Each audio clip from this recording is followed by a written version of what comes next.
night, but shouldn't be too terrible. Okay, let's see. Yeah. All right, looks like it'll be okay. All right. So what do we got today? Um, well, I figured we would do some battletech because I haven't painted some battletech on the channel in a long time. And they announced this weekend there was some convention, and apparently they were selling the BattleTech Aces boxes, which is very exciting because that means it'll come out to real retail soon, which is super big. For anybody that doesn't know, BattleTech Aces is it's like a solo co-op, an official like solo co-op mode for BattleTech. Um, so it's like AI kind of random control cards for the mobs based on like what type of mob they are. It looks pretty dope. AI card systems are really fun. Um, 'Cause basically how it works is you get like a deck and you draw cards out of that deck.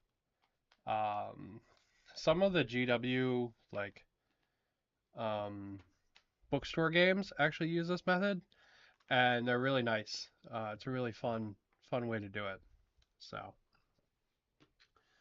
but I wanted to paint up some mechs today, um, because I kind of wanted to do like a little mercenary company. So I grabbed out some mechs. I didn't point them out, but I think it's two small mechs, a medium, and a heavy. This guy's like a missile boat. And this is a ice ferret. I don't know what the hell that is. This, I believe, is an archer. And then we have the Kodiak here. This one's like my favorite mech. So he's kind of what's inspiring my color scheme today. Because what I want to try to do is do like a vague, like, sorry, the intrinsic thoughts one there for a second. This is a random piece from a brush being shut off, a brush like um, holder thing. And I was like, that looks like it would fit on the Gatling gun, and it does. Okay, good. Thank you, brain. Um, but yeah, so what I want to do today is actually kind of a weird color scheme um, on this guy, because this is the hello.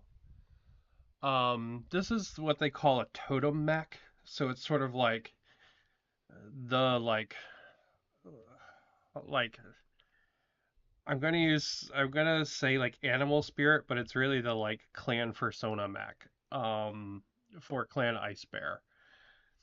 So normally you don't really see these kind of like outside of that.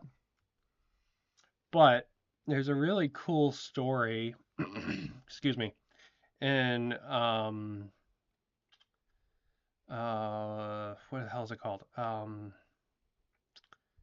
Fox Company, Foxhound, Kit Foxes. It's a story about a mercenary company, and it's founded by this lady who finds a Kit Fox and essentially builds a mercenary company around wanting to be a mech pilot. Um, and they're really cool stories. I read them on a flight one time, and there's a story in there where they fight like the entire company basically has to fight against one of these mechs. So it's like um it's one Kodiak and then like the entire is like 4-person team basically. And this thing doesn't even have all of its ammo in the story, and it's really kind of fun. Um, but I do like the idea that they could kind of wind up in other people's hands eventually. So I think that's kind of neat. So I wanted to use one of my Merc company because I really like this mech. I think it's a cool mech. Um, and also, excuse me. I don't know why I'm so. Let me. Um, also, I was playing not Path of Exile. I was playing Last Epoch. I was also playing Path of Exile. Um, but I was playing Last Epoch, and there's a new zone in that with an enemy called a Bumble Bear, which was kind of adorable. Um, so I thought maybe doing this bear mech in bee colors would actually be pretty dope. So that's kind of my that's kind of my thought process on it, right? Like, and kind of where I'm going because I don't really have any sort of real like heavy thought out color scheme or anything. All I did was just prime these guys. And yeah, and honestly, these guys have just kind of been living in a box because I haven't really been doing a lot with BattleTech recently. Although it's really one of my favorite war games. I just haven't been doing a lot with it recently. But with Aces coming out, like that's got them BattleTech juices flowing again, you know? So yeah. So we're gonna get some yellow down. This is Burnt Turf from the new Army Painter line. I don't know how long I'm gonna keep saying the new Army Painter line. I don't know. Like I feel like these paints have been out for like at least a year now. But in my brain, like this is still the new Army Painter line, so I feel like I need to like specify that.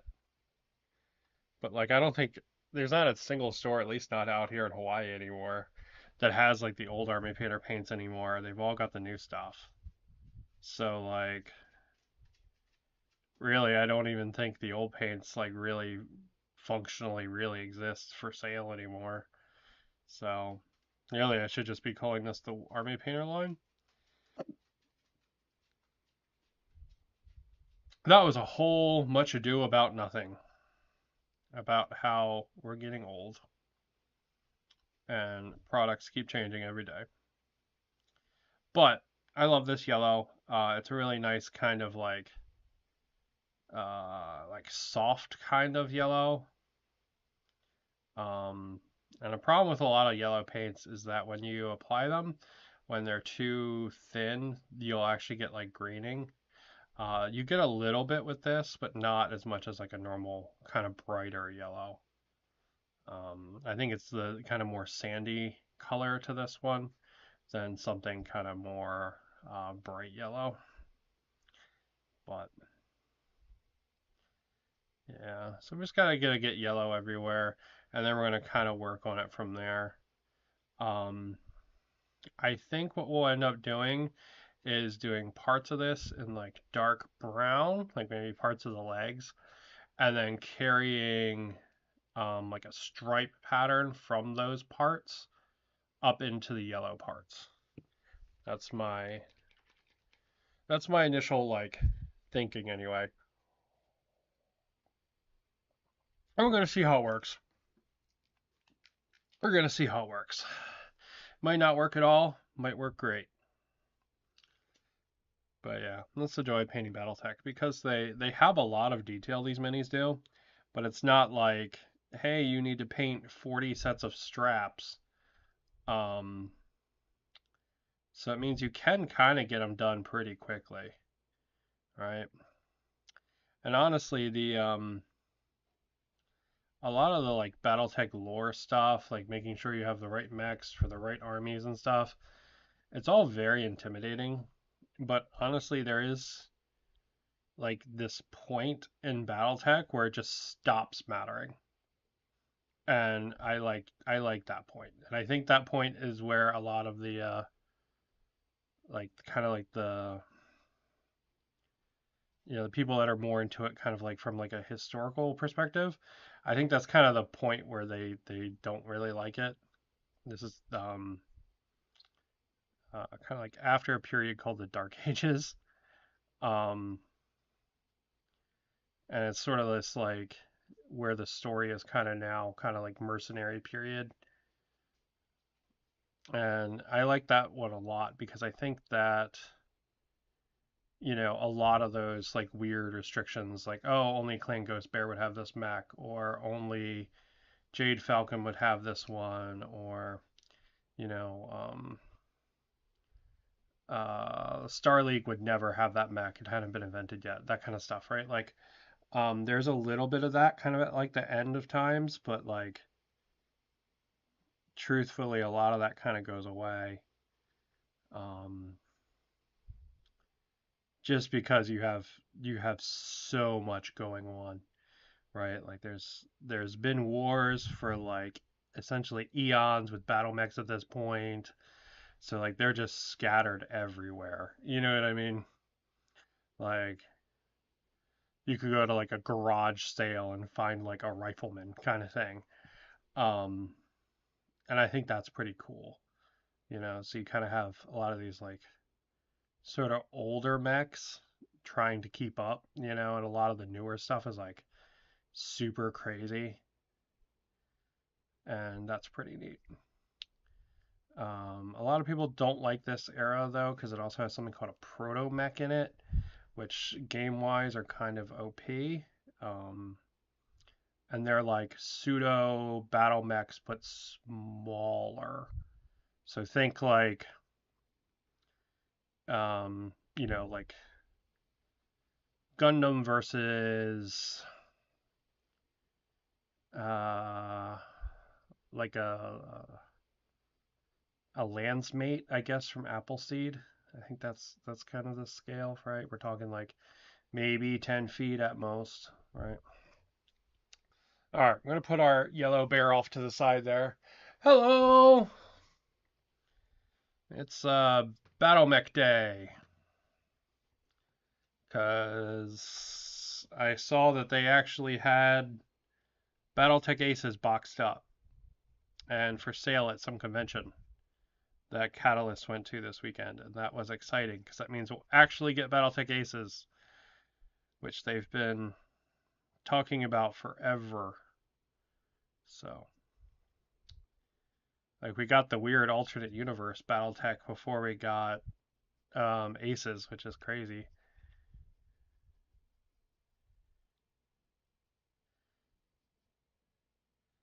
But yeah, so we're making our own little custom BattleTech mercenary company today, and they're going to be the Bumble Bears, which is a name that I am stealing from Last Epoch for a new enemy type from the content they added in their new season. And they're sort of like bears that are also bumblebees, and they're adorable, and they try to murder you a lot. So, but I thought it would make a fun color scheme for some robots. So we're gonna try it out. I don't know if it's gonna work, but we got 2 mechs, including a Kodiak and whatever this is, because this is a cutie. I don't know what this is, what mech this is, but we have an archer as well, and we have a mongoose. I think this is a mongoose. From Why do I want to say this is a ferret? I want to say this is a mongoose. I think this is a mongoose as well. And then we have our Kodiak here, who's got his first coat down, and we'll get him another yellow coat in a minute. Is Aces the solo version? Yeah, it's a solo co-op version of BattleTech. There have been kind of like beta rules for it out forever, which I've actually played on the channel before. I think I played this on the channel. I might have played this actually at a game store with somebody else. Excuse me, sorry. Yeah, I might have played this actually at a game store. So I actually don't know if I have a video on that. But it's a solo co-op version of BattleTech, and what it does is it runs off of a card system. If you've ever played a solo game with a card system, they're really dope. So basically, what it is you make a deck of cards that are like different actions, and then you draw a card based on what you like, whatever unit's activating, right? So say this yellow little guy activates, we draw a card from his factions pile or his individual pile, and then we do whatever's on that card. So a card might be like, hey, if you're within range for the objective, go to the objective. Hey, if you're within firing range, fire all your guns, and it might have that kind, it might have those kind of steps on it, or it might just have flat out like way simpler steps. Um, but the card systems are fun, and they can give the enemy kind of like little bonuses and stuff, and that can be really enjoyable. It'd be like, 1 in 10 cards, the enemy gets 2 actions instead of 1, or they get a boost or something like that. So that can be really fun in solo and co-op. Um, I actually am going to give Games Workshop big credit here. A lot of their um, like bookstore games actually use those kind of mechanics. They use the like card mechanics, and they work really, really good. What is the one I'm really thinking of? Doomsday. That's the one I'm really thinking of.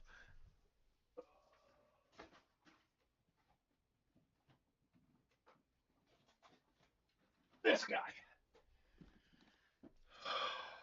Yeah, this guy uses a card system. Doomsday Countdown. That's really cool. So, pardon the like giant mess that's in here. That's all the ground piles. Um, let's see. Here's all the cards.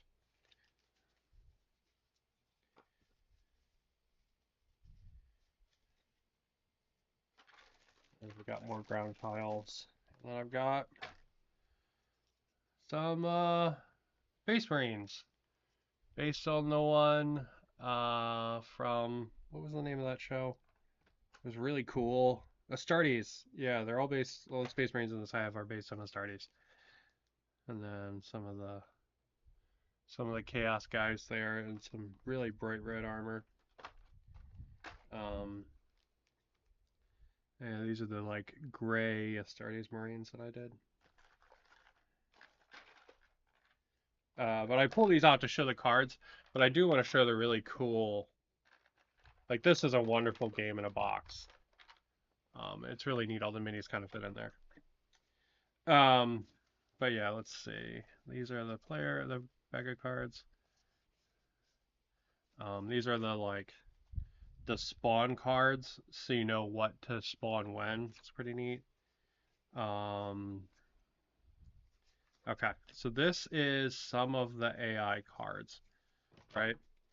And what you would do is you would set out a pile of these, kind of like for each character, for each side, and you draw a card from it. Each Chaos Cultist makes 2 attack actions, right? So, shit, they get to attack twice. Next turn, each Chaos Cultist makes 1 move action. Okay, next turn, they attack or move in, right? And these card systems are really fun like that because you don't know what's going to come next, right? It's not like a logic system where you can actually like figure it out beforehand and be like, well, they're going to move to cover, so that means the NPC is going to move here, and when they move there, I'm going to be over here, so I have the advantage then, right? It's not as much like that because it's kind of random. And that's very fun. Card systems for AI generation are really, really nice. So, Battletech Aces uses one of those. Oh, and what it does is it has card per unit type, right? So like the heavies might have cards, and then all the light enemy mechs might have cards, stuff like that. Bah, bah, bah, bah, bah, bah, bah. Bumble Bears. I'm murderously adorable. Yeah, they're very cute in the game, and I thought the name was just adorbs, so I was like, okay, I have this bear mech. We're gonna do this. Let's go. How's things? I'm still kicking. How are you? Doing fine. Got in from some camping. Ooh, that's exciting. I will admit, I'm not a huge camper. I much prefer to stay home, where I have my shower and I have computer. We used to go camping uh, when I was a kid, and it was neat to see the places. We would go some neat places. Um,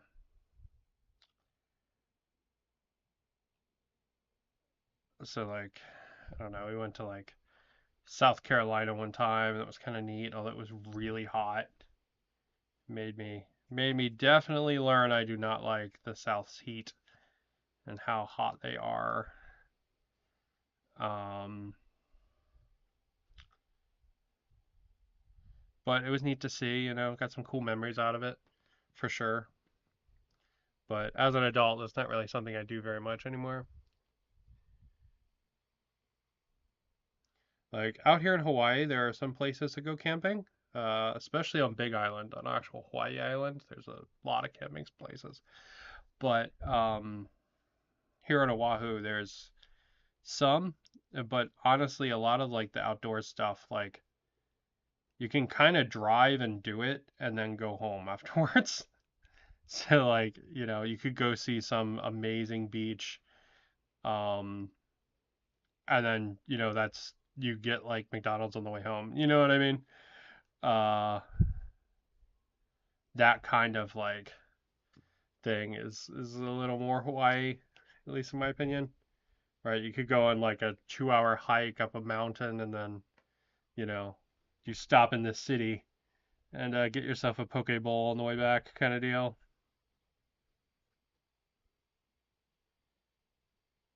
Speaking of poke bowls, this is not going to be important for anyone that's not in Hawaii, but it's still worth mentioning. There is an amazing sushi restaurant called Sushi Murayama.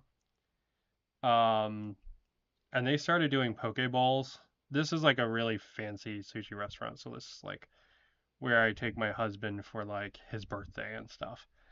But they started doing poke bowls and they are phenomenal.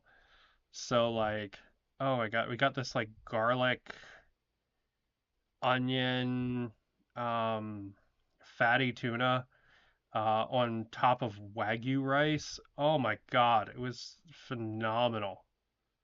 It was so good. It was super super good. It was like $20. It was definitely not a cheap poke bowl, but it was so goddamn good.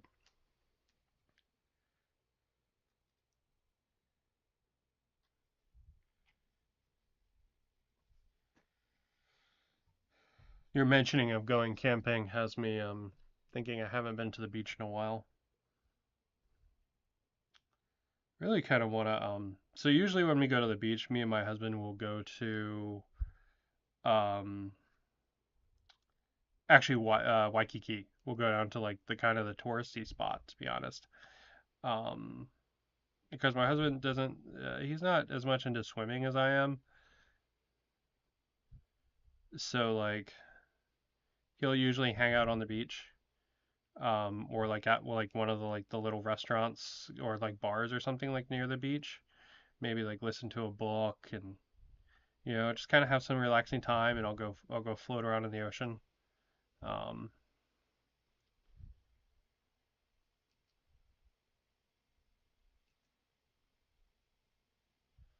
all right.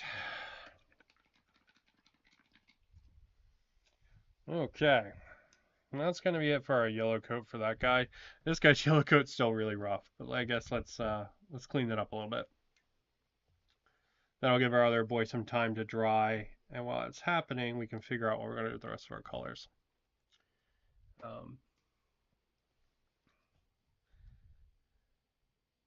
but I will say though, if you want to see like some really cool stuff, there's Oh, there's so many good beaches in Hawaii. Don't let people convince you that like the lagoons are the best. They're amazing, don't get me wrong, right? There's very few things that aren't amazing out here, but um though a lot of the tourist traps will be like, "Oh, you need to go to the Ko'olina lagoons." And it's like, yeah, there's a lot of other really awesome places too, especially on the windward side. Um, Surprisingly cool number of places.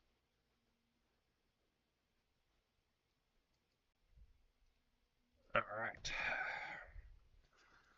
Stupid yellow does not cover very well. So I do want to point out again, this is burnt turf from the new Army Painter Warpaints line. Um, I love this yellow so much. It's my favorite yellow. It is not covering for shit at the moment though, but it usually covers fairly decent for a yellow. But I really like this one because it's like soft yellow almost. And I dig that. I think it's pretty cool. If you want to mix it with like a kind of like an off-white gray, you get a really cool color scheme out of it. All right, so we're gonna let our boy sit here, and then we're gonna start looking at some of the details on our bear. There it goes. All right, so we're gonna need to paint in some of the metal details. Realistically, these would probably never actually be silver, but we're painting a giant robot bear, so realism's kind of out the window to begin with, right?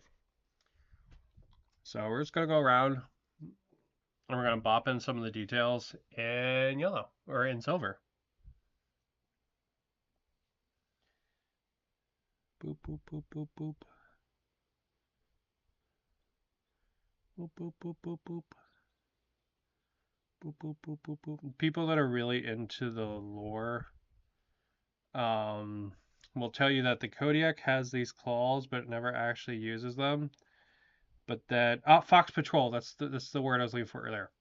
But then in the freaking Fox Patrol story, it actually there's a Kodiak that actually uses them to fight, and it's dope as hell. So like, yeah, I know it doesn't actually get any like melee bonus off the claws, but man, it's still freaking cool.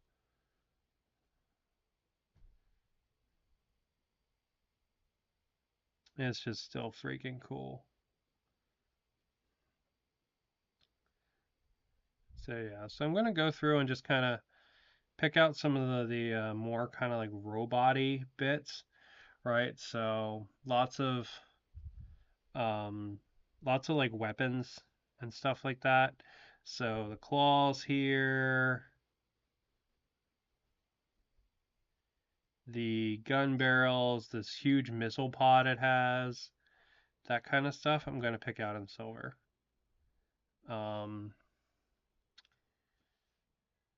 like I said, they probably wouldn't really be that way, but I think it looks cool, right? Maybe it's like a Gundam held over in my brain, but I think it looks cool to add a little bit of kind of mechanical kind of color to some of these pieces, right?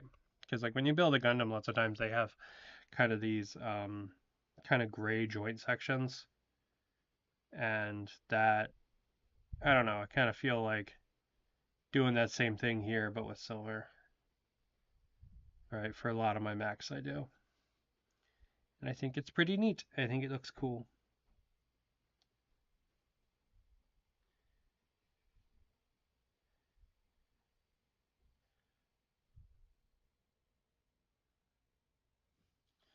Okay, so let's do this big rocket pod here. I don't know what kind of LRM this is, or MMM or SMM or whatever. SRM, short range missile, or MRM. Um, I don't really know what kind it is, but it's a a big freaking rocket pod, and to be honest, it kind of looks like a honeycomb, and I think that's kind of fitting for our bumble bears here.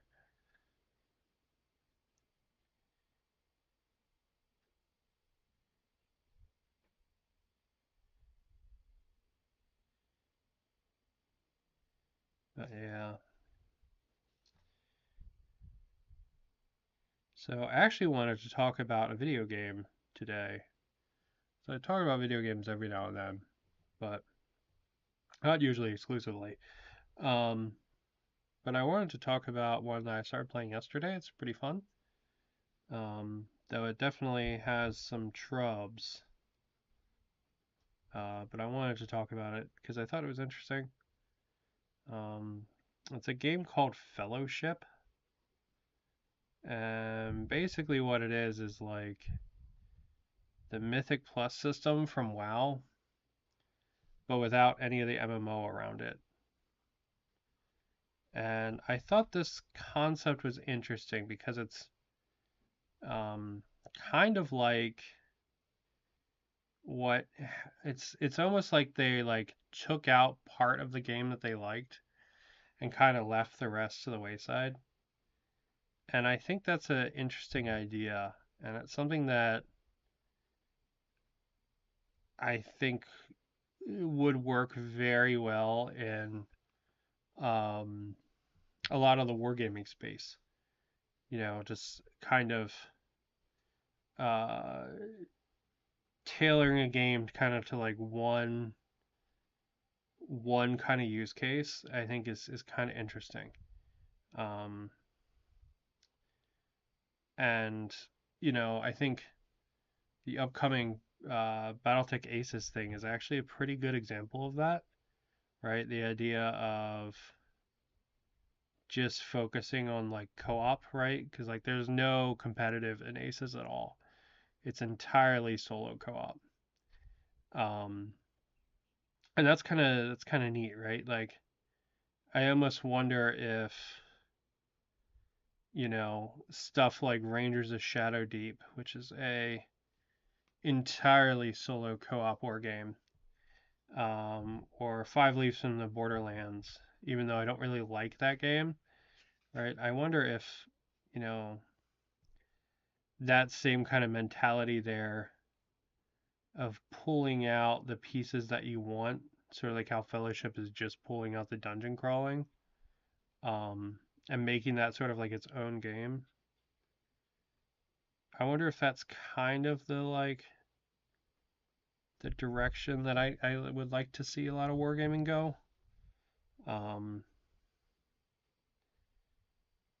so like no real, you know, war games basically without any of the part I don't really want, which is like the competitive part, you know. Like I think that's really fascinating because Fellowship, for those who don't know, Mythic Plus is like a dungeon runner, so like you kind of queue into a dungeon and it gets some negatives, like some like curses or like punishments, and then there's usually a timer and you have to beat it within that time, right?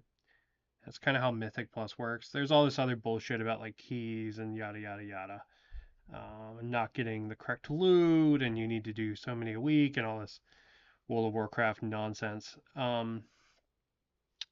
But Fellowship is basically that Mythic Plus system, but without anything else. So you have a character, that character has some gear. Um, you run some dungeons as that character. The character gets a little more powerful. You get some gear, yada yada, and you just kind of play, right? Um, and it works fairly well. The problem is it drags a lot of the negatives with it, and I think that's really hard to avoid. Is to kind of like break, kind of the cycle, and there's kind of negatives. Um, and I think that even if we were to do it with a tabletop game, I feel like it would draw the same kind of negative problems. The problems that are inherent in that mode would be inherent tenfold in the mode that's just that, right? So the problems that would be in solo co-op war game would be 10 times worse if the game was just solo co-op. Um, really don't necessarily want to paint this in silver, but we'll try it and see how it goes.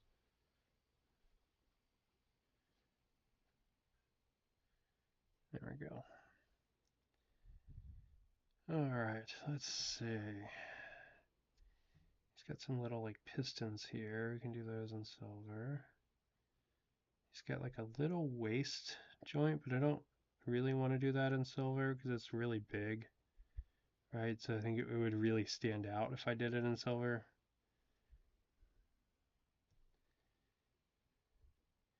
Do his little butt flap window here.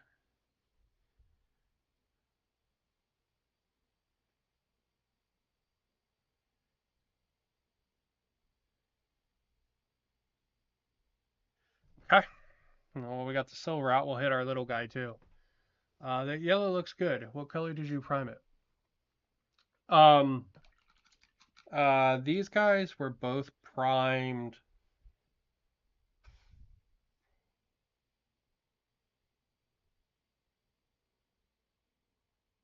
Whatever the off-white can of GW is called.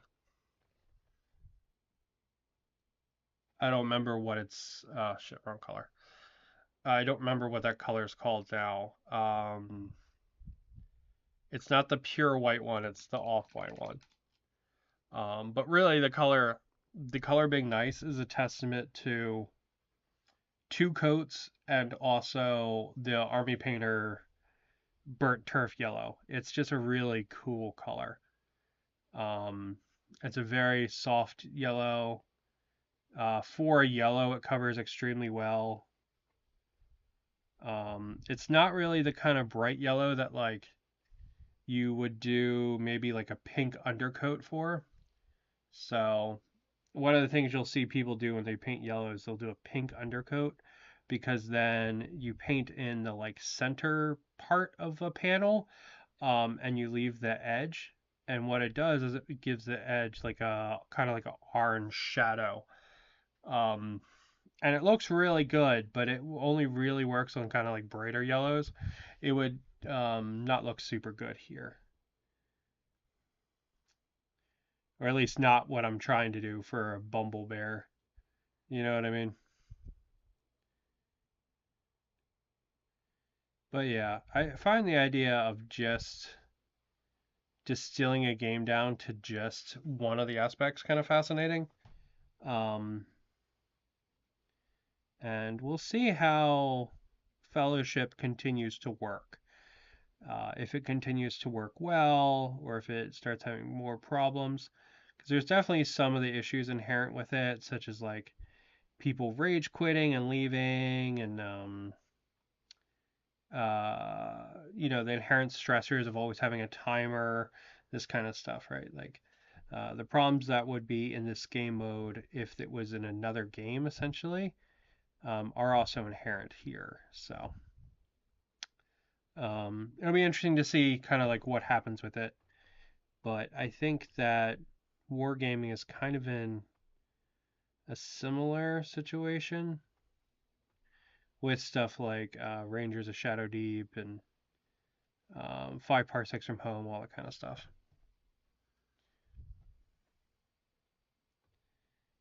This kind of like distilled down experience, which honestly ends up being more tailored in kind of like an interesting, kind of good way. So yeah, only time will tell. We just gotta wait and see.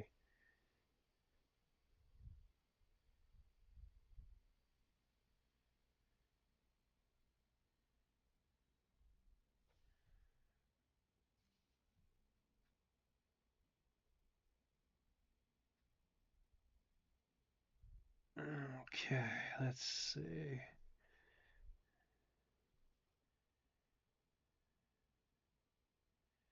There's kind of like a joint here in the shoulder I would like to paint in.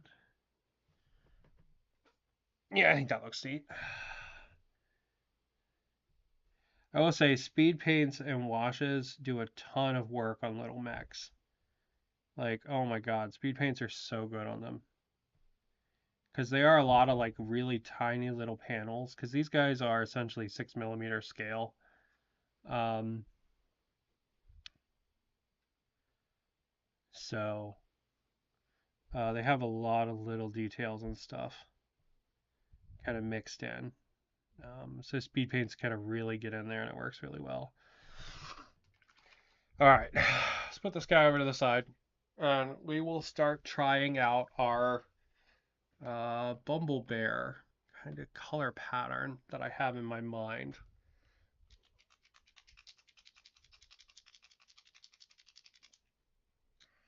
So this is Brigandine Brown.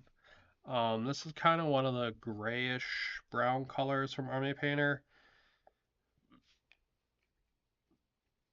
Um, you'd think that a bumblebee should be like black stripes, but I think the brown might work well with the idea of like a bumble bear, you know what I mean? Because like brown bear kind of thing.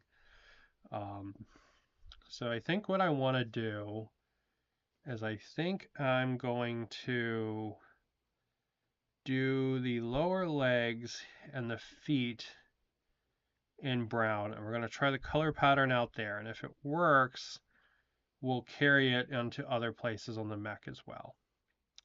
So my idea for this is that we're going to have one kind of all brown area, right, like here on the feet, and we're going to kind of feather it up so we don't get like a even flat line.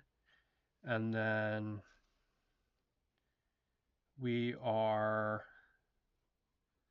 going to try to carry this into kind of like splattery kind of stripes, like kind of like furry stripes almost, with like a not a smooth edge to it is what we're going to try to do.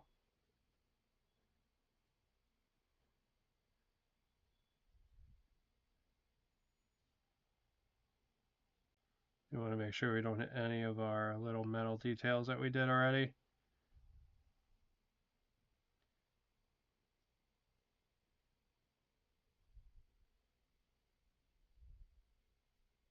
There we go.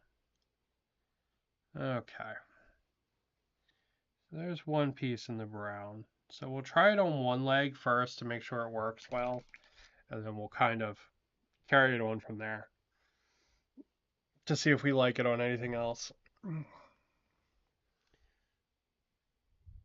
So I think what I'm going to do is I'm going to try to just paint in a stripe pattern, and then we will probably come back and feather the pattern out a little bit more, right? Because what I don't want to do is I don't want to do um, like a tiger pattern. I want it to be more stripes.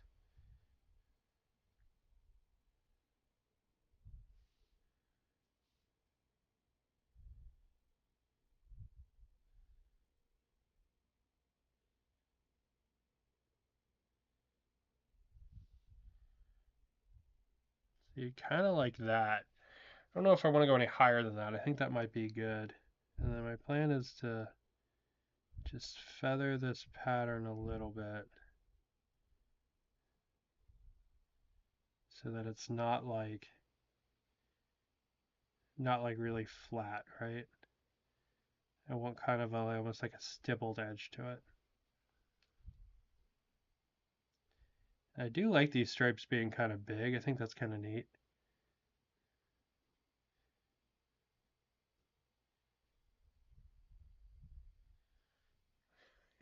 Yeah, I think that's kind of cool. To be honest, you know what this reminds me of? It reminds me of a G.I. Joe vehicle that was like, what the hell is it called?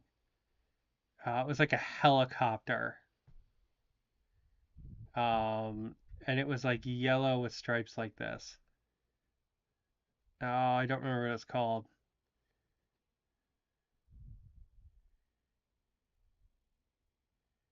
I want to say it was like the Sidewinder or something.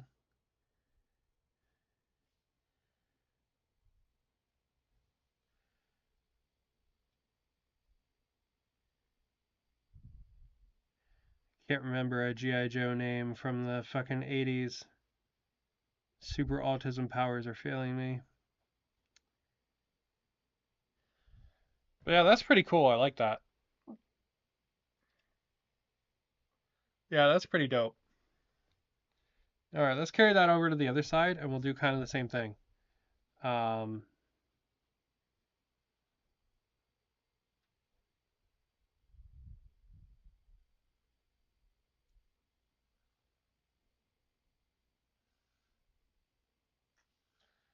I think that's a lot of fun, like design wise.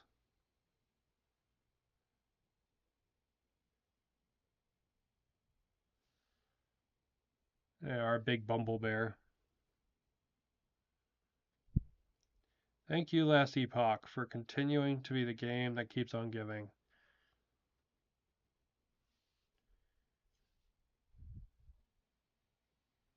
I tell you, I fucking love that game, man.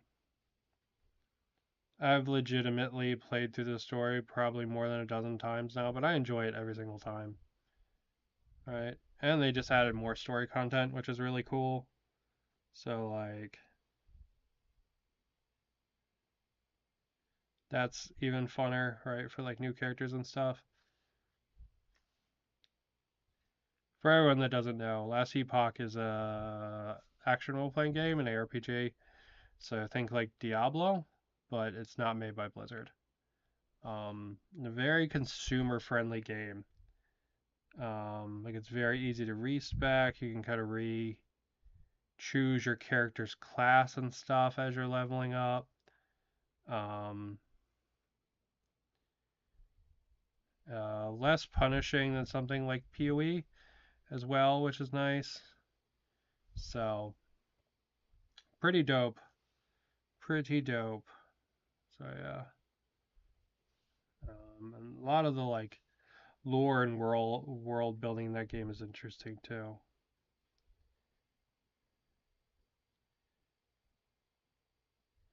A lot of my like purple goo monsters and stuff that I have, that kind of design, I stole a lot of it from Last Epoch. So whenever I'm painting like my goo monster army, it's all kind of based on the Void Orbis stuff from Last Epoch. At least in my brain. I know that's a pretty normal kind of color scheme for like Void monsters, but like in my brain, I think about Last Epoch when I'm painting it. Last Epoch has like an entire tile set that's like taken over by the Void. So I kind of channel that when I'm thinking about it. Yeah, that's pretty dope for a Bumble Bear. I'm digging that big time.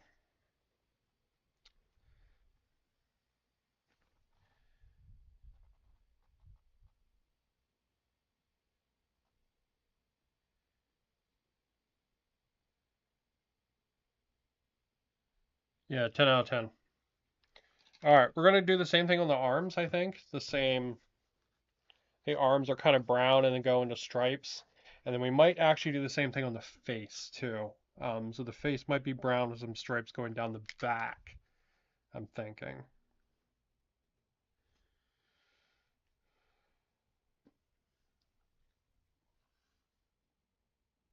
So this will be like the hands, essentially, being brown like this. And then we will carry that same kind of like stripe pattern out as well.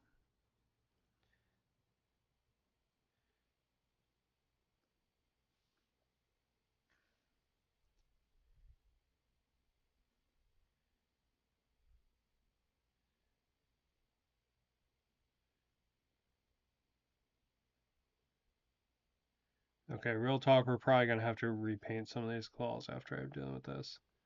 Because getting between the claws is going to suck. Yeah, he's just losing the claw on that thumb as well.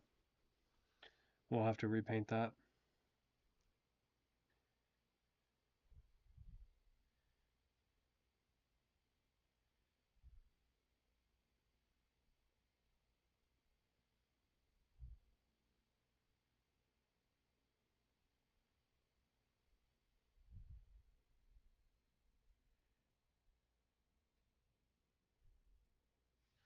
Yeah, we'll have to touch up the claws and stuff.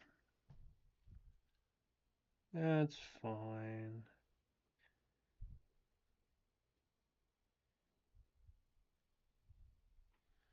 Okay, so same kind of plan. Just doing those kind of stipply kind of stripes. I'm gonna get a couple of them going down the arms.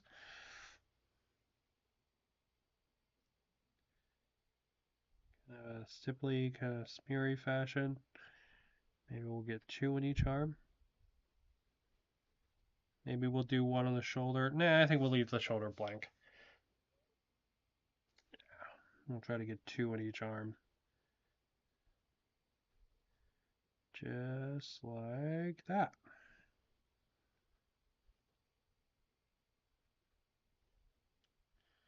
Yeah. You can probably feather this one out a little more.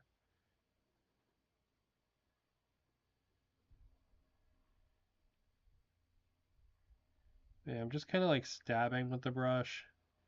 This is pretty bad for bristles. I should probably be doing this with a different brush. But it's the brush I got, so it's the brush we're using.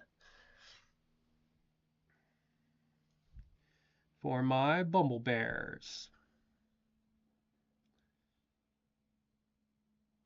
So I think Battletech Aces, one of the things for it is that it comes with mechs and it is intended to be used as like the enemy faction for the one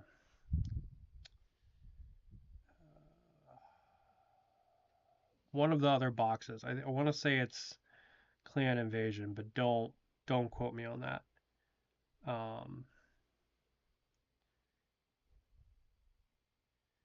But yeah, for one of the other boxes, it's meant to be used as like the enemy faction. So what I'll probably do is I'll probably paint all those mechs up as like one evil mercenary company.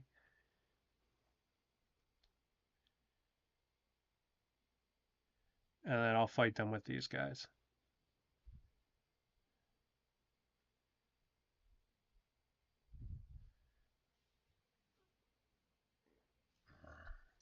I still have a whole bunch of stuff from the Mercenaries Kickstarter too that I could drag out and paint up.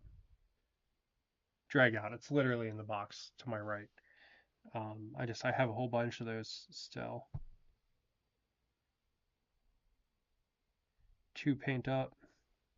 I was like actually keeping up with the BattleTech releases, but then honestly that was just crazy, so I stopped doing it. Because there's a lot of stuff coming out, and I just don't need that many mechs. You know, I've got like a whole box of mechs, and then I've got an entire shelf of mechs behind me. I just don't need that many mechs, you know? So, like, I kind of stopped just buying whatever new one comes out.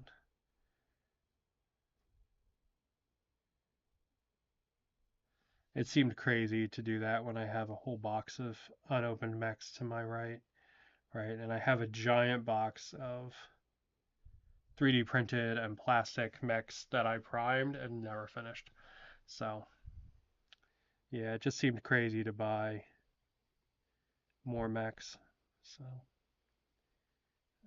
I am going to be making some new terrain though for BattleTech Aces, and it probably means I'm going to like either give away or sell my other terrain set because I'm not going to need it. Um, and if I take the BattleTech box with me anywhere, it has folding terrain in it that works really well. And since I'm going to be making a new terrain set, I'm probably never going to use the other one, and it's like several boxes off to my left here. So I'll probably end up either giving that away or selling it. And it's really neat. It's a bunch of kind of tiles, not tiles, but little blocks like this of like houses and like trees and stuff, and they're really cool to set up on the battlefield. But what I'm going to do is I'm actually going to make 4 1x1 tiles. Um, and kind of push them all together. Eric's Hobby Workshop gave me the idea, and I think that's kind of the avenue I want to go, because if I'm going to play battletech, I'm probably going to play it on a 2x2 on my spinny 2x2 board on the channel. Um, so having 1x1 tiles just works really well for that. So that's probably what I'll end up doing. But I haven't decided yet, but that's probably what I'll end up doing.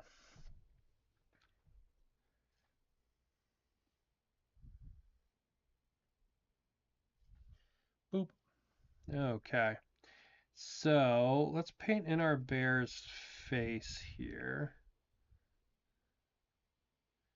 I think we'll kind of do this a little splotchily, I think.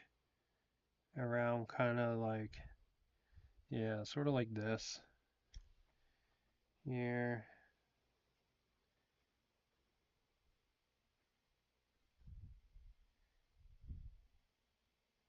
He's even got little robot bear ears. All right, I think we'll kind of do something like that. And then we'll do some stripes going down the back.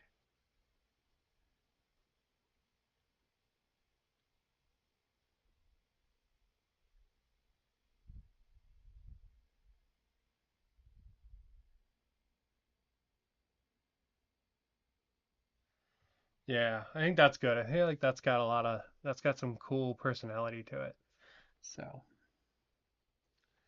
all right, and then we will carry our stripes out. Maybe, no, not across the shoulders. We'll just have them start kind of here. We'll just have them go down the back.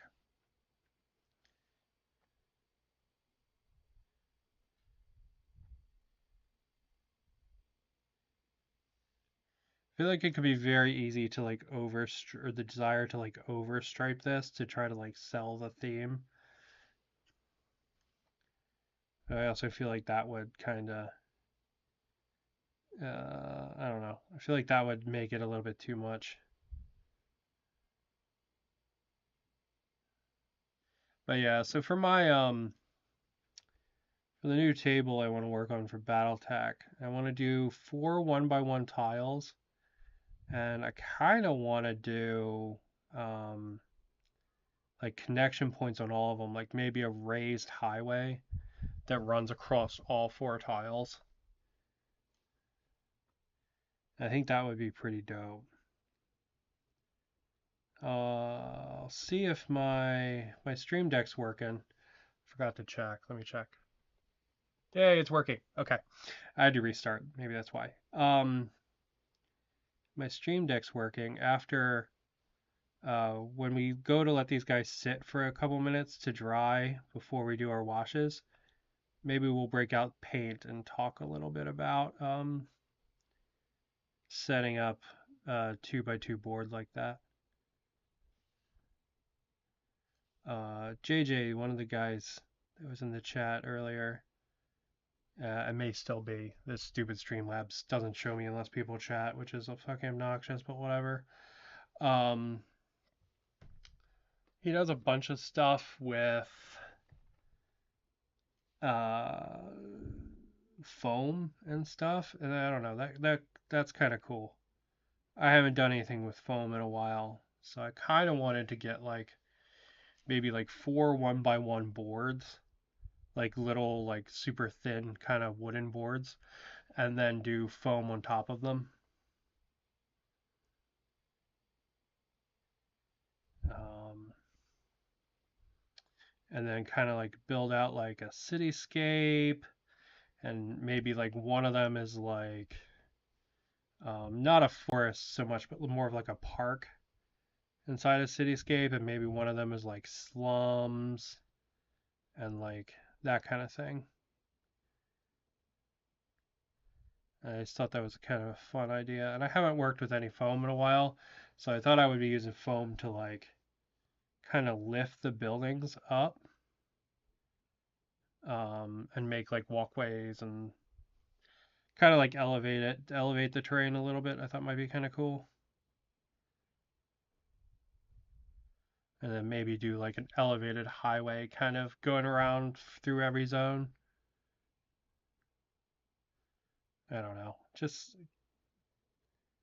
this idea came to me this morning. I've been thinking about doing a terrain set for Battletech Aces for a while, but the idea of like, I don't know, making them 4 different tiles that kind of all connect in different ways and making it so that they all can continuously connect.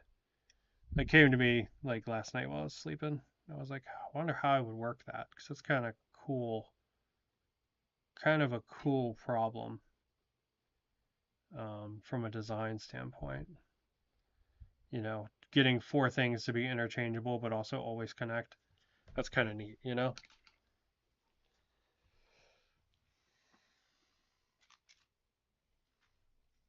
Oh, I forgot my tea. Let me get a swig of my tea.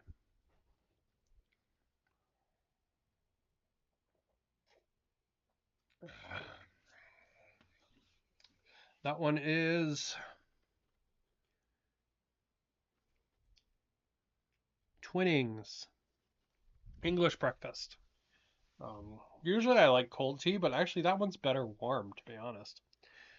Um, I've been trying to drink less soda, so um, if I go out and stuff, I'll get soda, but otherwise I don't. Like I have not been keeping it in the house, and I've been doing tea and stuff instead. And when work opens back up, I'm going to keep that going. I think I'm going to keep the no soda going and do tea every day. Because normally I feel kind of guilty about doing tea at work because I have to like go and make it and all this stuff. But that's a silly thought, you know? That's just me being dumb.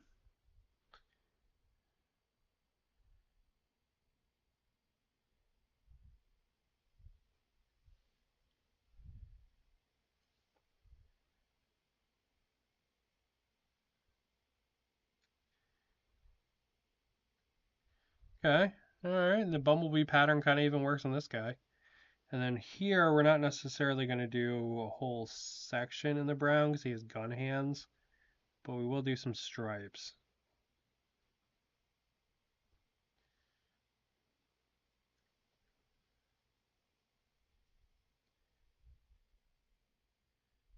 I'm trying to do a little bit thinner stripes because he's a little bit smaller of a mech, you know?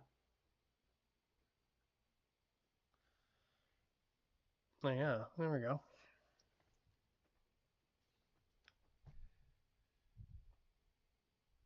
And then both these guys are going to need yellow touch-ups, and then they'll get washes.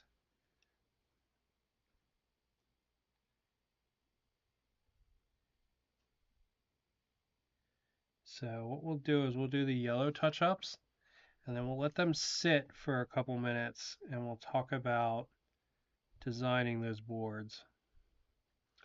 And then we'll also do the same kind of like face thing on this guy.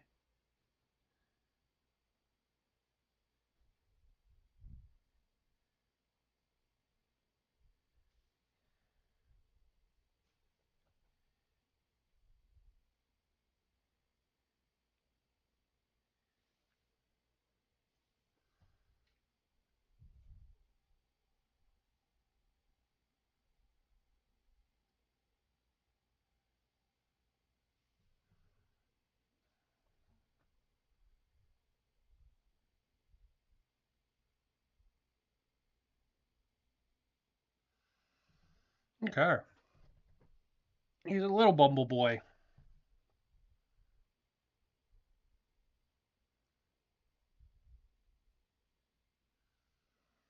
All right.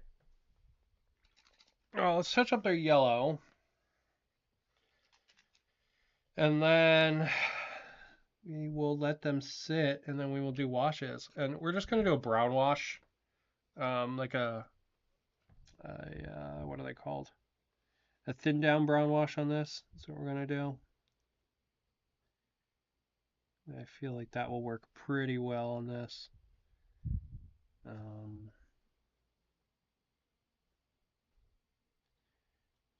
because the mechs they have so many little details and stuff, it's very easy sometimes to not get down into the little details.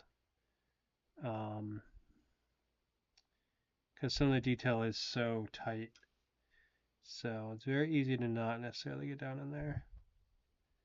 Now, lots of times what I do with these is I'll also give them a silver dry brush as like a weathering step, but honestly, I think that might just look messy on these guys. So I think we might skip that. And I hit one of the brown lines with the tiny bit of yellow. How is that humanly possible? How can I screw up that bad? I don't know. The lines are not that goddamn big. I still managed to hit them with the yellow. Good job, me. Oh,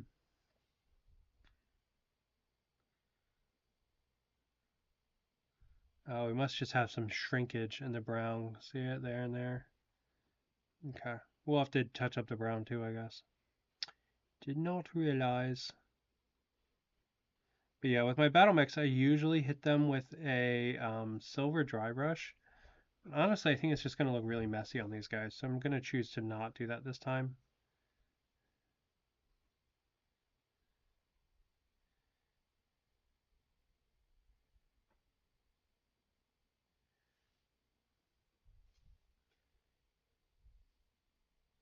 But yeah, see like down in that thing there, there's no yellow. Right? Down like in that crevice.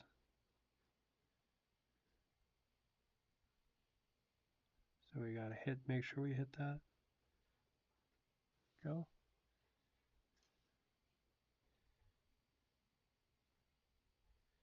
And we're gonna have to touch up this area here as well.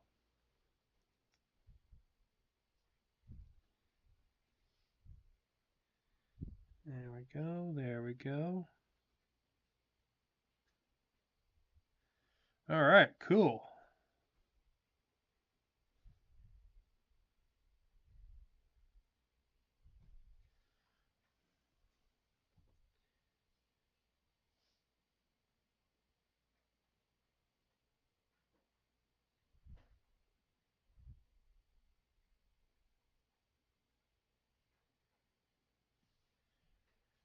We are getting there.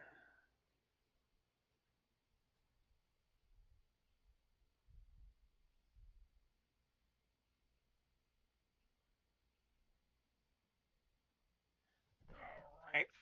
Oh, I am bending over way too much. I'm painting this guy. Really, any Merc company that has one of these like Kodiaks is in a good position. This is like a dope AF mech.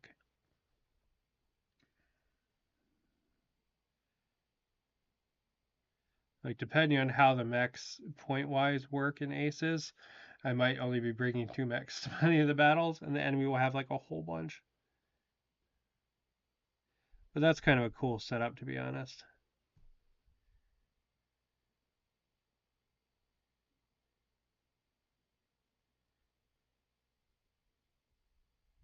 There we go.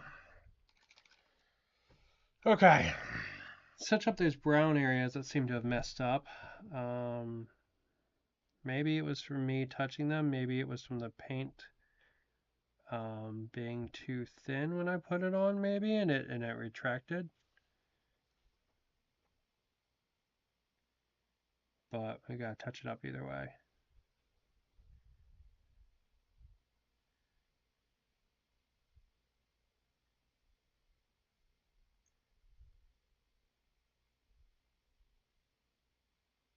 And we're gonna have to touch up the silver on the hands too. So we had to paint over those claws. I just remembered.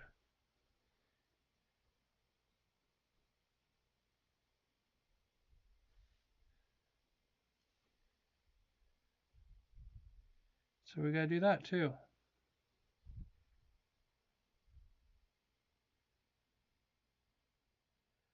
All right, all right. Okay. Let's get a little silver out. Let's touch that up. Oh. And then we'll put this guy aside. And we'll get the other guy all finished up too. The other guy is much smaller, so he has much less to worry about.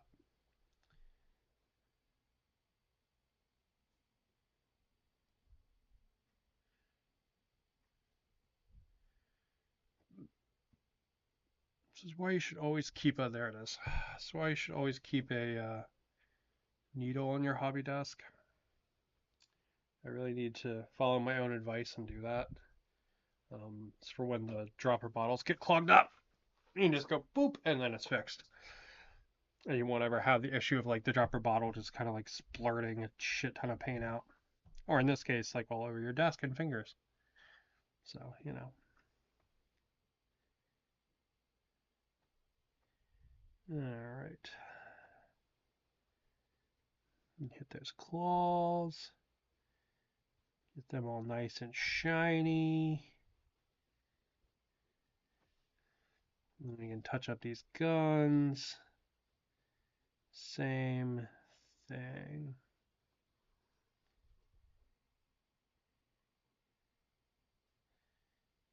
I've got Shiba Inu hair under my fingernails.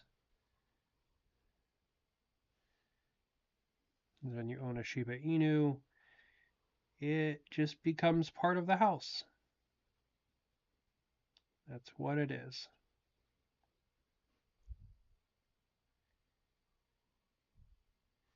I'm under the impression it is the same with other dog breeds, but all the dogs we had when I was growing up, none of them really shed.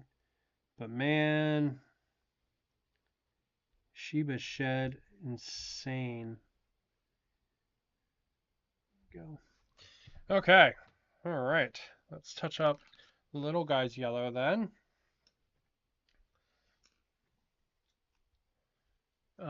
Do you have any Battlefleet Gothic? Ironically, that is like the only game I can't grab an example of. Like the little ships. Yeah, I've never played Battlefleet Gothic, or any of those kind of ship games. I've never done Star Wars X-Wing.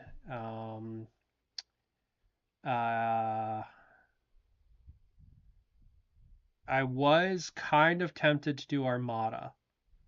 I thought the idea of little boats was kind of cool. I don't know why. I think boats are neat. I don't know why. Um, like seeing like the warships and stuff out here in Hawaii, I think is really cool. I really enjoy going on like the Missouri and stuff like that. Um, yeah, I half debated doing Armada, but um, I didn't have anyone else interested in Armada, so I did not pursue it. But yeah, I was half interested in that one, but that's the only like ship game I've been interested in. There is one with ships that you actually like flick at your opponent and stuff, and you print them out of like FDM. That sounded kind of fun. It's based on some like really old um, game I've heard where it's like they used to come in like little cards and you would kind of build them out of cardstock. But yeah, that sounds cool. But yeah, I don't have any Battlefleet Gothic. I know there is a one-page rules called One Page Rules Warfleet. I think that does ship combat like that, and they actually have minis for it as well. So I think I've definitely gotten some in like a pack from the OPR Kickstarter, not Kickstarter, the OPR Patreon.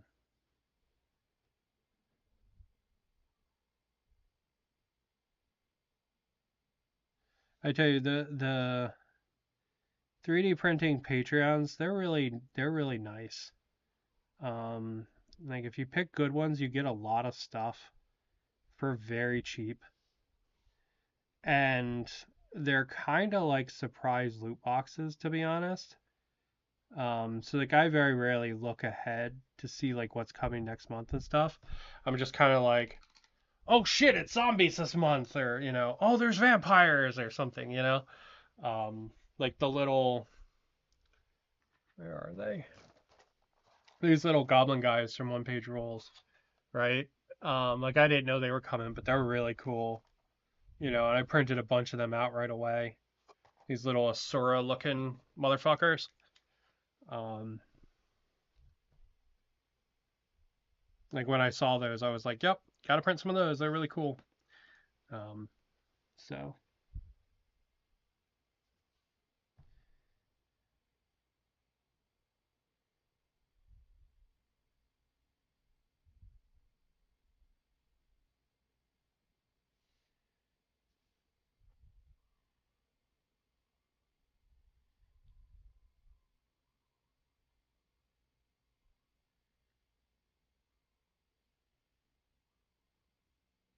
yeah, they're just kind of like little surprise loot boxes. All right. So this guy looks fairly well touched up. So we'll go ahead and we'll set him down and we'll do some drawing real quick um, over in Paint.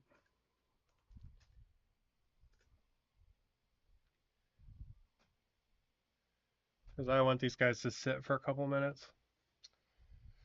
Okay, so apologies, I don't have a nice close mouse for this, but let's say we have 4 1x1 tiles, right?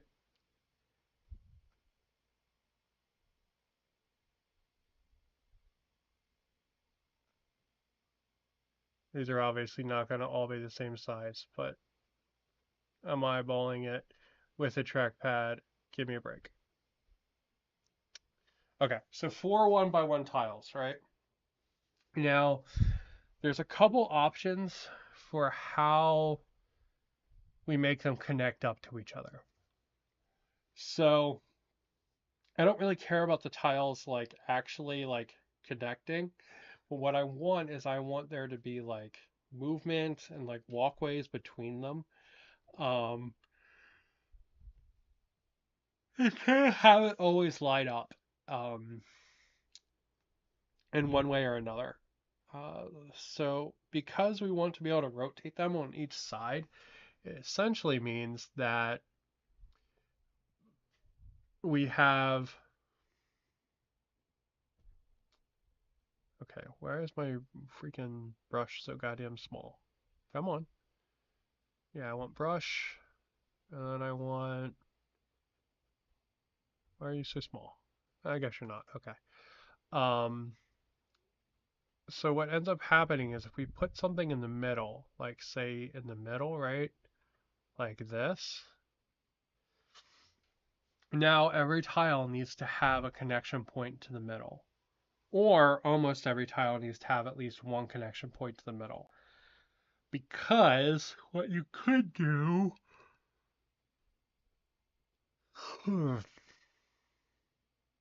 you could do something like this.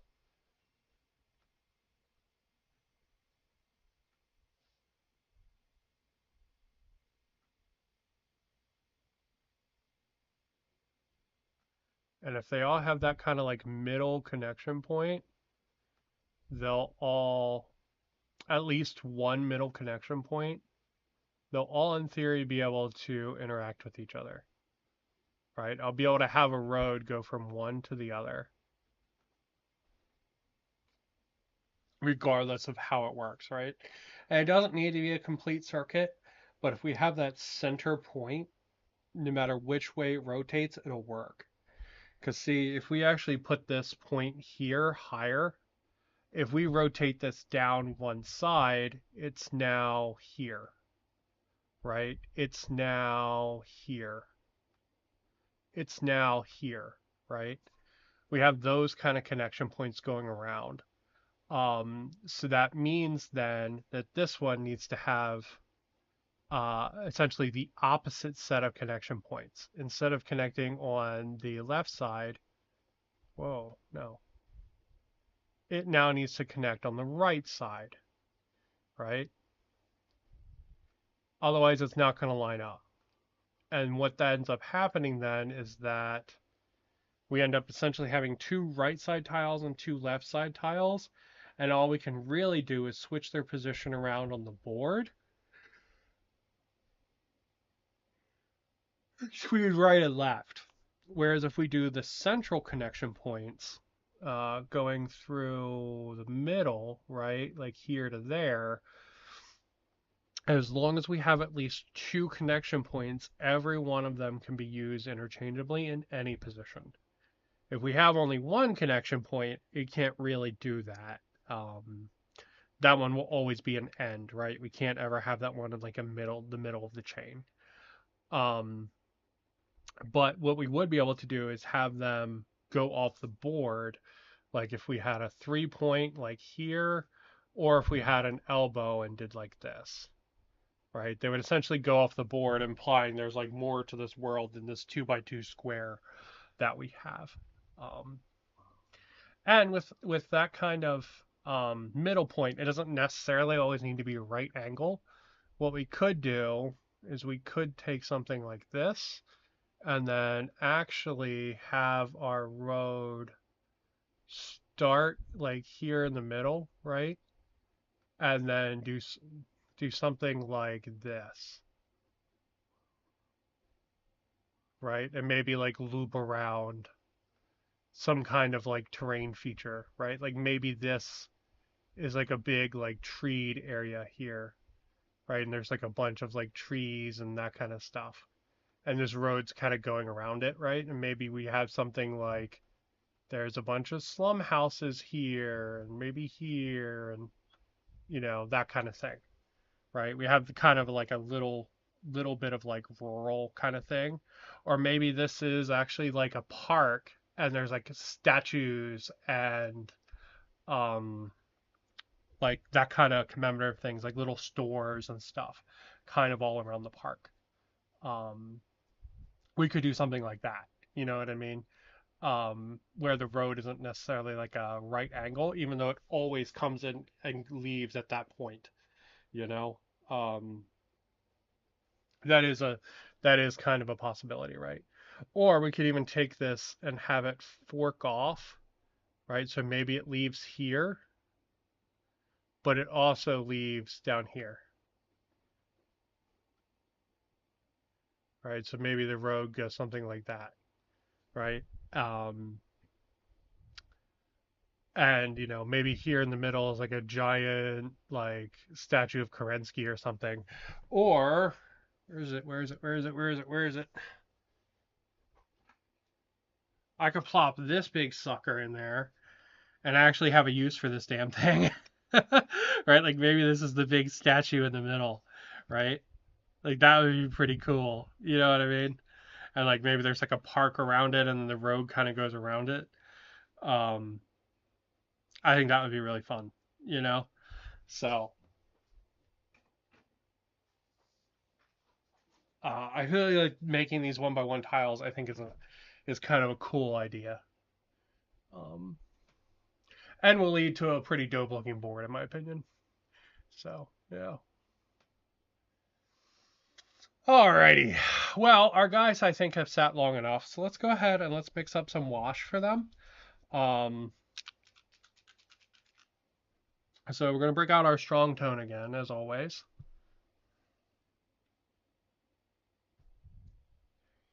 4, 5, 6, 7. And we're going to mix it with speed paint medium.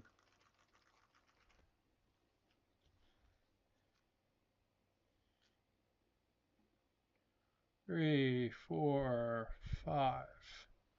All right, so that's 5 to 7 wash to medium ratio. So over 50% wash, or over 50% medium in this, so it should thin it down a good bit, but we still definitely want some of that brown. So let's go ahead and we're going to hit the whole freaking thing. Boop, boop, boop, boop, boop. So just got a bigger brush here. Just walking all over the model. Even going to walk over the brown bits because this wash will most likely be darker than the brown bits. It should be anyway. Fingers crossed. Fingers crossed. Not expecting to see an absolute ton of definition down there, but if we can get a little bit, I'm not going to complain.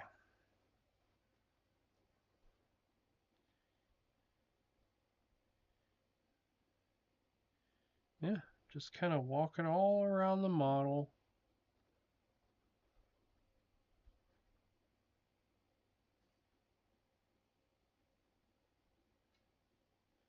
And then after we got it all on, we will hit some of the panels to make sure there's not too much buildup on some of them, because it's very easy on these BattleTech minis to have too much buildup on some of the panels.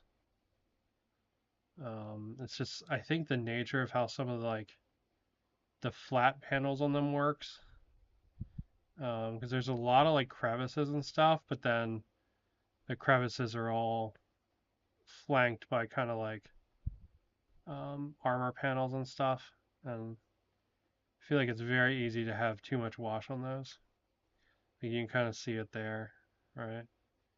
But we're gonna go ahead and we're gonna hit the whole model, and then we'll come back to clean that up. And that'll give it enough time to pool and stuff. Oh, does this guy actually have a central laser gun that I didn't know about? He has a belly cannon? Shit, he has a belly cannon. Okay, we're gonna have to paint in his belly cannon. Didn't know that. Alright.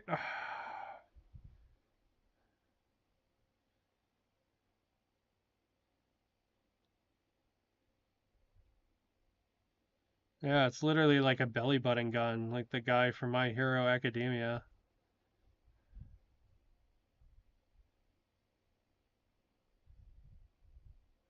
I've only seen like 2 episodes of that, so I don't know any of the characters' names, nor do I know anything about them, except that the one guy had a belly button gun.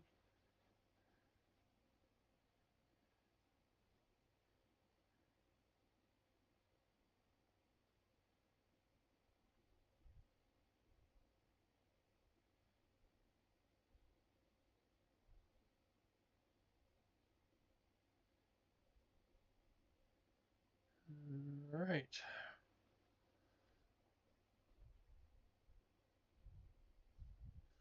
Actually, I still have some of that silver left on my palette, so a little bit of that, and we will hit that belly button gun.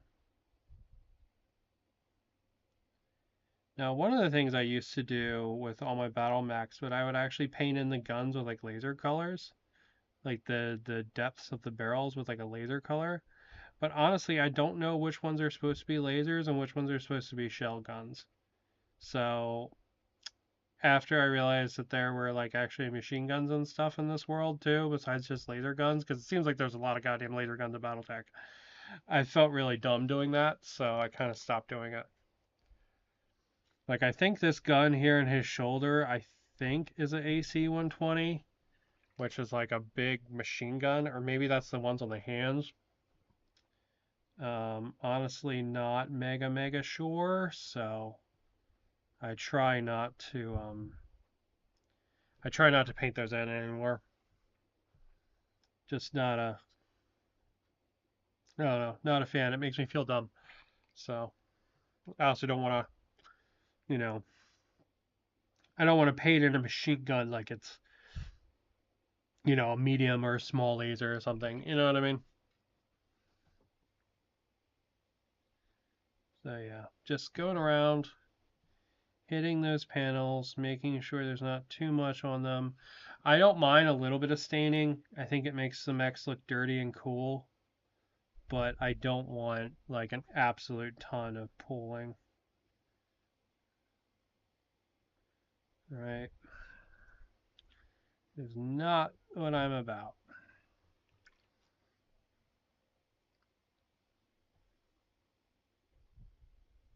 Okay. Yeah, see there on the back of the leg how there was just an absolute insane amount there. Yeah, that's what we want to get off.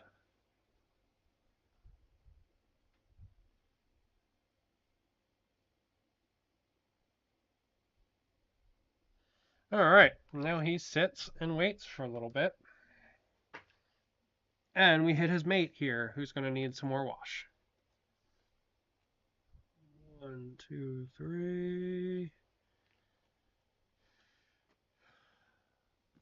I've always wanted to make a terrain board myself, set up in a similar manner.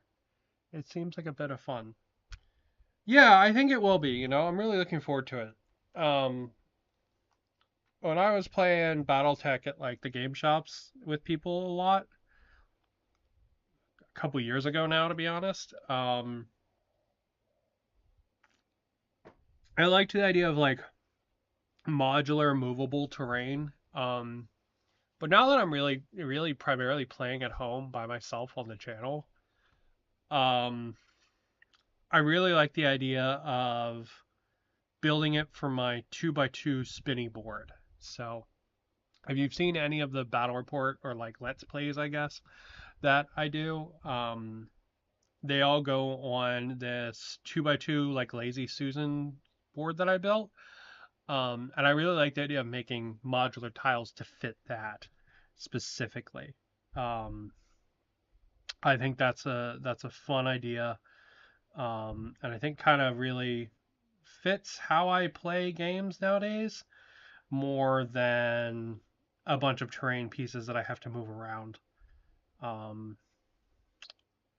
like that, the terrain pieces that I have to move around can be fun when they're kind of like specifically tailored to that 2x2 board, but like I have an entire like 6x4 table essentially of um BattleTech terrain like city pieces that I made essentially. Um, I'm never gonna really use them after I build the other boards. So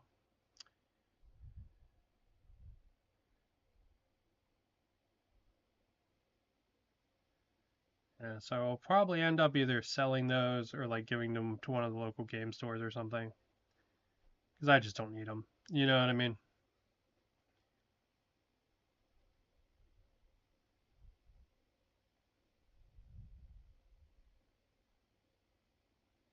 But we'll see. I'm gonna build my other board first because you don't want to count your chickens before they hatch. Don't want to start working on one and then be like, oh no, I need a shit ton of BattleTech terrain all of a sudden for some random reason. You know, it's the BattleTech Super Finals, and if I don't win it, they're gonna, I don't know, do something bad. I don't know, but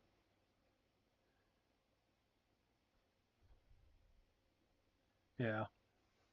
So definitely don't count your chickens before they're hatched, but that's probably my plan for building those terrain tiles. Now, when I do them, I think I do want one that's kind of more tree-y, and I want one that's kind of like slums.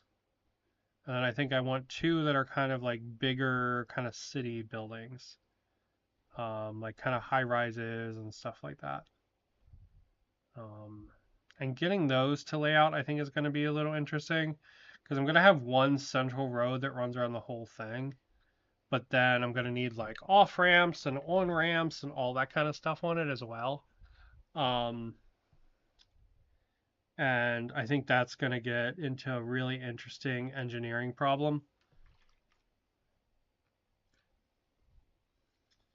of how to do that and what is the best way and what's the best manufacturer and all that kind of stuff. Because like I want to make the like up and down kind of portions of the terrain, but I don't really want to build like the highways and stuff. Although I guess if I do, that does mean I would have like absolute control over it, but I don't know. I think I'm going to look at the 3D printer manufacturers first and see what's out there that's good for that. So there's a bunch of stuff from Lazy Forger. He's very good at that. So maybe I'll look at that. The terrain I have now is all from him. The terrain set that I built now is all from him. All right. Here is our bear boy. He has a bunch of wash there under his nose. I want to pick that out. There we go. I'm just going to go around and make sure that we get all of that kind of bits and bobs like that, right? Like here in the armpit. We want to get rid of that. You know, we want dark crevices. We don't want like dark chasms. You know, here in this eye, and this eye could actually use some more. So we'll pick that up and move it a little bit. And we'll move some over there. There we go. Yeah, that's pretty dope. Now, what I'm going to do, it's highlight time. Yeah, I want to hit these guys with some highlights. You don't often see me highlight. What is this fucking nonsense? I know. But we're going to do it for these guys. So I'm going to break out an off-white. So this one I think is called Almond from Scale 75, but Worn Stone from Army Painter is basically the same goddamn color. And what I'm going to do is I'm going to take my dry brush and we're going to ruin the entire model because I don't do this very often. So, okay. What we're going to do, we're just going to lightly hit over the model.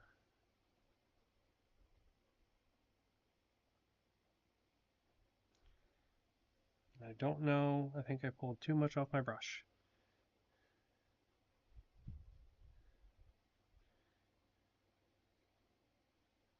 I hope this just doesn't make everything look dusty like that.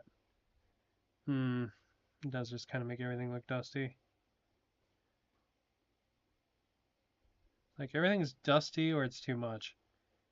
Maybe it's because he's still slightly damp from the wash.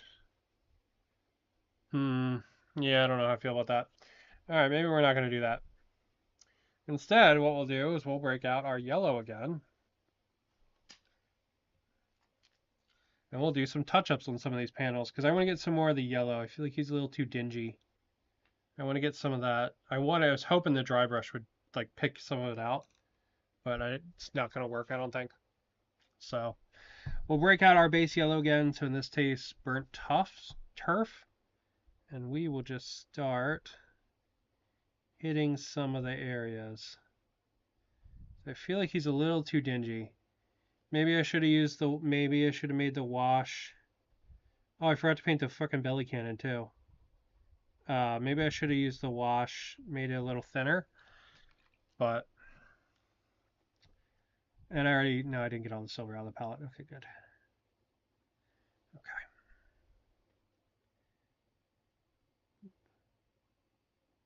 Boop, boop, boop, boop, boop, boop, boop. Boop-a-doop-a-doop. Boop-a-doop-a-doop. There we go. Belly button cannon enabled.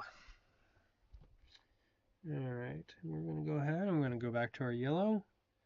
I'm just going to paint in some areas. Alright. Just kind of trying to get the center pieces of each panel a little bit. And pull back some of that yellow color is what we're looking to do. Alright, not like a ton of it. Like we don't want to necessarily hit every single panel, but we want some of that yellow back. So I feel like we lost it a little bit with the wash. I feel like it's a little too dingy. So we're just gonna go ahead, kind of walk around. I feel like here especially, I feel like it's very dingy.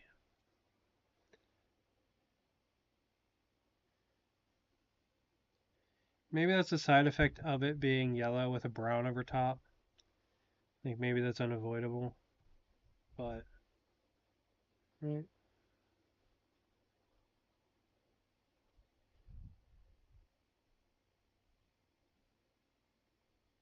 But we can hit some of these areas and get some of that color back. Alright, now this is going to look a little more bright right now. And as it dries, it'll kind of like smooth in. As long as we don't put it on too heavy.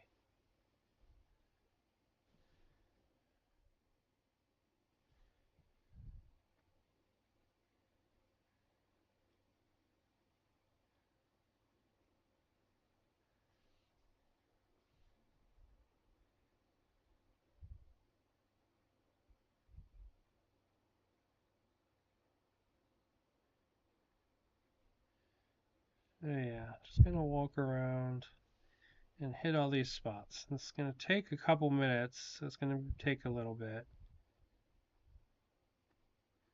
But once it dries, he will look a lot better. Alright, now I could probably actually do this with a yellow dry brush instead of doing it by hand like I am. That's essentially what I'm doing.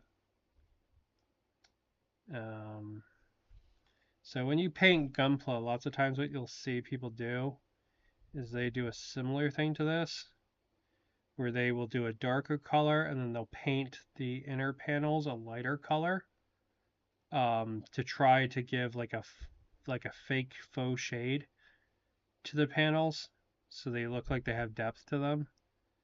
And that concept's kind of what I'm mimicking here, right? But with the same color, so just trying to get some of the initial color back.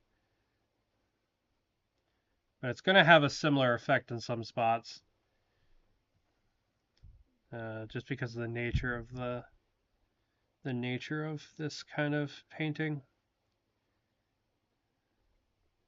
You know, because I'm painting specifically to try to not get in the crevices, right? Because I want those to remain dark, even if the shoulder turrets look really cool with the wash on. Yeah, I think it adds quite a bit. I do like the wash. The wash is nice. It adds a lot of detail and really helps kind of like, I don't know, make some of that detail pop. Because these Catalyst Game Lab minis are freaking dope. They are so nice. And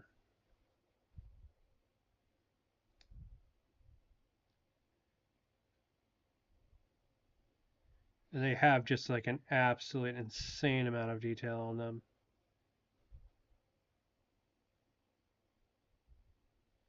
And the wash helps pull that out. Even though I feel like I definitely overdid the wash here and it made things a little bit too dingy, I feel like it still added quite a lot. Wash is always really nice. Okay, let's see. Any other spots I want to hit before I move to the other guy? So if I have to do this on this guy, I'm going to have to do it on the other guy too.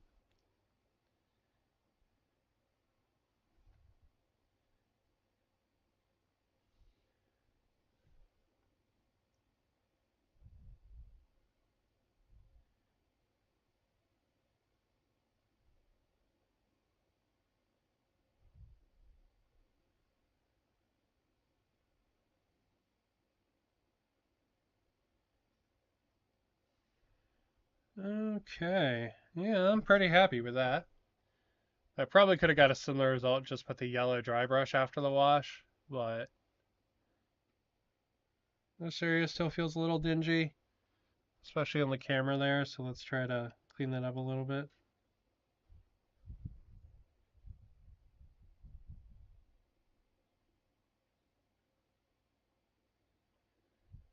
A lot of this is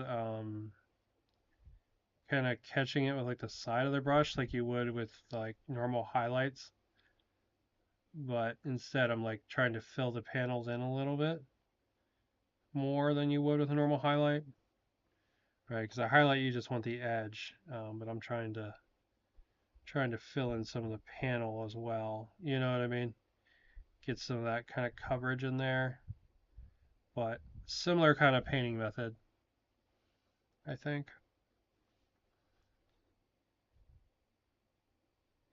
But yeah, I think that looks pretty damn cool, to be honest. The leader of my Bumble Bears, my, what is it, 3029, whatever the mercenaries timeline is. This guy's going to be my merc leader for my player faction for Battletech Aces. Dun, dun, dun, dun. Yeah, I think that looks pretty damn cool. It has quite a bit of personality, and the name is super cute. So, yeah, that's dope. I dig that. All right, let's do his little buddy. And then I'll probably not start the other ones yet. Just because I think I've been streaming for a while. Although to be honest, it feels like I've been streaming for like 10 minutes. Um, which is really weird for me. Like normally I kind of run out of energy after an hour. Maybe it's the whole like not having to go to work thing. Maybe I just like I'm not having to use that energy, so I have it for more other things maybe. I don't know. Interesting though, right? 'Cause I legitimately feel like I've been streaming for only a couple minutes, but I think I've been streaming for like at least an hour. Yeah, I've been streaming for an hour and 45 minutes, and I feel like I've been streaming for like, I don't know, 20 minutes, something like that. Just really fascinating. Ah, the joys of neurodivergence. Such a weird thing. Bunch of people all kind of like suffering from the same thing, but in slightly different ways. It's like a pick a mix candy, but with pain.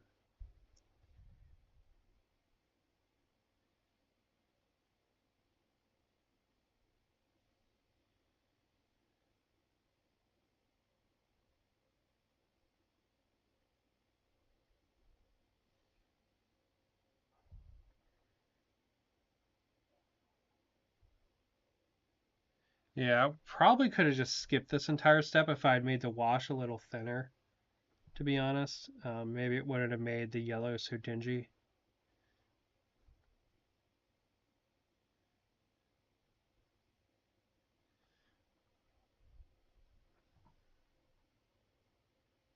But to be honest, I mean, I think they look pretty damn cool. I'm quite happy with how that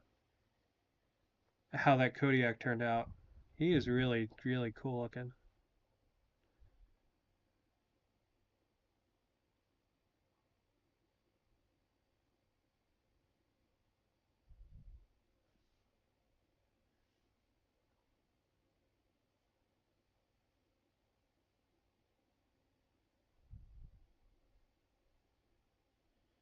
Okay. Yeah, cute little boy. Look at that shit. There's a little guy. He's a little one. A little lad. And then we got Big Chungus.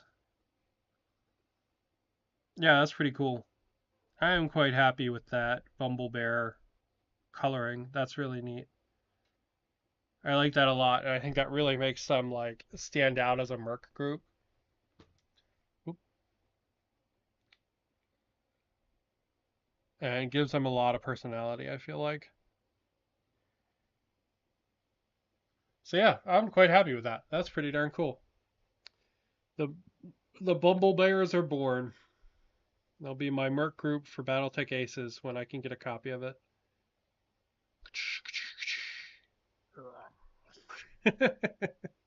uh, yeah, that's pretty cool. I'm quite happy with that.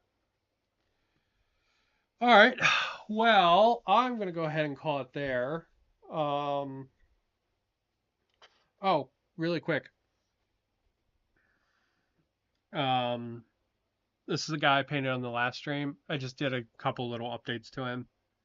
He's sitting here, so I wanted to mention it. I just did highlights in the green on the back of the head here and the hands. I just thought it looked really nice, so I just wanted to mention it because he's sitting right here. But I'm going to go ahead and call it there. Thank you guys for watching as the Bumble Bears are born. They'll get 2 more mechs, I think, and make a full star, essentially. I'm thinking of missile boat, and then maybe another small mech like this mongoose or something. I don't have like a chicken walker mech in this group. I feel like I should. Yeah, so maybe they'll get like this guy. Yeah, he's a big mech. They look awesome. Thank you. I'm quite happy with them. Um, Yeah, I don't know. I want to find, like, maybe they'll get this thing, because that's kind of wonderfully derpy. I love that. That guy's really cool. Look at him. See you, dude. Anyway, they'll get some more mechs. Here we go. Here's a nice derpy one. That's a good one. Or there's a gen or two. But yeah, they'll get some more mechs. I'll do like 4 or 5 in the Bumble Bear colors. But I'm gonna go ahead and call it there. Thank you guys for watching. I hope you had a good one. And as always, keep on keeping on.